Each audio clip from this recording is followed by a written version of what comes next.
This segment is brought to you by Kansas Wheat. Learn more at rediscoverwheat.org.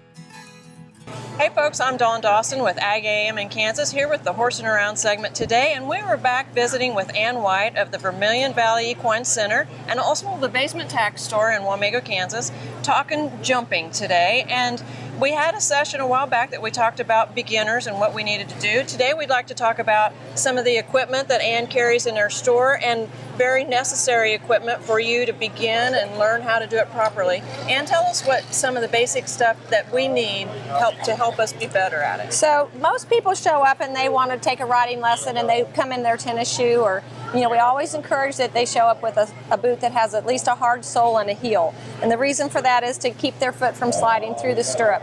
If you come to ride in an English saddle and you have a cowboy boot, the flap of our saddle is cut so that where your cowboy boot hits you about mid-calf is going to get stuck underneath the saddle. So we wear a little boot like this called a paddock boot, and then we attach a half chap, which is just a piece of leather to protect your calves from getting pinched on our stirrups. So that would probably be a more economical way to get started than a real expensive tall riding boot. Exactly. Okay. So yeah, we recommend this to get started. Make sure that you're going to stick with it and like it before you invest in a pair of tall boots. Even in the Western world, too short of a stirrup will get caught on your stirrup leather in a Western saddle. So that makes real good sense that you'd need to stop that. Yes. Because it'd be distracting, wouldn't it? It would. It hurts. Yeah.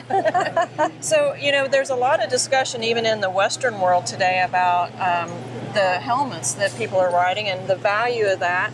It's required in English. It is required, and anytime you get on a horse or you're taking a lesson, you'd be required to wear a protective helmet. And they come in all kinds of styles and price ranges, but you can get it. An entry-level helmet would cost you about $45, and you can spend up to $1,000 on a helmet if you'd like. What about saddles?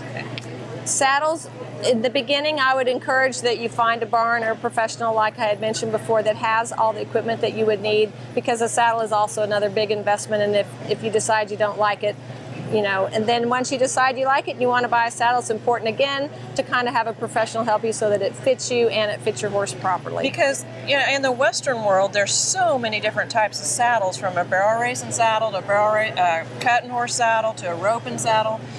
It goes on, and it's kind of the same in the English world, isn't it? It's definitely the same in the English world. You have dressage saddles, eventing saddles, forward seat saddles, jumping saddles, equitation. They're built not a lot different, but enough different that, it depends on which phase and area of the sport you want to concentrate.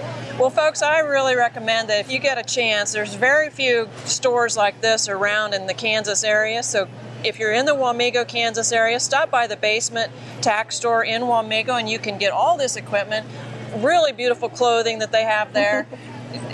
We're at Equifest, there's so much stuff right here in this one booth. I'm sorry, it's amazing that you have all that down there. So check it out. Thanks for joining us here on Ag AM in Kansas with the Horsing Around segment.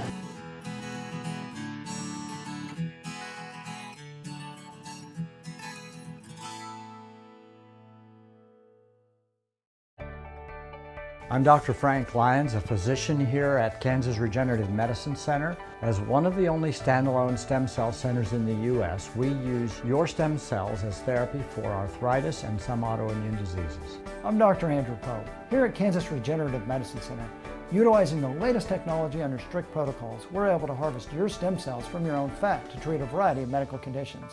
The best part about it is, it's a same-day surgical procedure and requires no general anesthesia.